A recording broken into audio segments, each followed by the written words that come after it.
Hey guys, I'm Eva Janta and I'm a criminal defense lawyer with KPA Lawyers in Ontario. Today I'm going to talk to you about how to prepare for a bail hearing. If you're watching this video, then chances are you have a friend or a family member who is arrested, or you've been asked by the police to come down to the station. If you're concerned that the police are going to charge you with a crime and you want to know how to get bailed out of jail, you can either call me right now or watch this video and call me after. The first thing to know is when you're arrested, the criminal code says you have 24 hours to be brought into court without delay. If that doesn't happen, you should definitely talk to your lawyer about it. Now, most charges entitle you to a bail hearing. Most of the time, the responsibility will be on the Crown to prove that you shouldn't be released. Sometimes, for instance, if you're already on bail and you commit a new crime, the responsibility will be on you to prove that you should be released. So the question is, how do you do that? First things first, you need to make a bail plan. What is that, you might ask? It's exactly what it sounds like. It's a plan for what you're going to do if you're given bail. You're going to want to make sure you put your best plan forward because you only get one chance to have a bail hearing. If you're detained, which means if you're denied bail,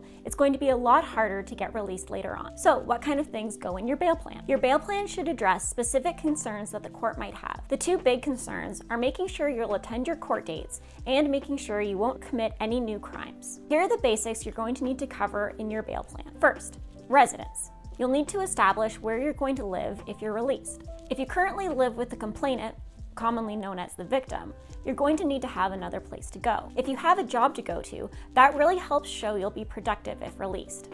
A letter from your boss is extremely helpful to prove that the job offer is legit. It's a lot more persuasive than just telling the court the job offer exists. Third, contact. Two common requirements that you must follow are that you have no contact with your victim or other people that were charged with the same crimes, your co-accuseds. You're going to want to show the court that there'll be no issue with you not contacting those people and not going to their homes, work, or places that they're likely to be. This can be more complicated if the charges you're facing are domestic, so you're definitely going to want to address that concern. Fourth, weapons and drugs. If the charges you're facing have anything to do with violence or drugs, the court will likely want assurances that you're not going to possess any weapons or drugs as part of your bail. If you have addiction issues, you may want to talk to your lawyer about avoiding a no-drug condition, as it may be difficult for you to follow that. If you have underlying mental health or addiction issues, the court can look very positively on plans to go to counseling. It's always stronger to have proof that you've taken steps to set up counseling prior to the bail hearing. An intake letter or a definitive start date is a great way to show that you've taken steps to start the process. You should have a specific counseling program in mind so that you can give the court information about it. The general comment that you plan to go to counseling without any more specific detail is not generally considered very helpful to the court. Okay, let's move on to a concept called supervision, which you're going to need if you want to get released on bail. There are two different types of supervision available if you're having a bail hearing, a bail program or something called a surety. You may be eligible to work with a bail program depending on their requirements. With a bail program, you'll be responsible for making sure you follow all of your conditions, but you'll have to report to the bail program on a regular basis. This is a more formal and structured type of supervision than being released on your own, but it's a lower level of supervision than being released with a surety.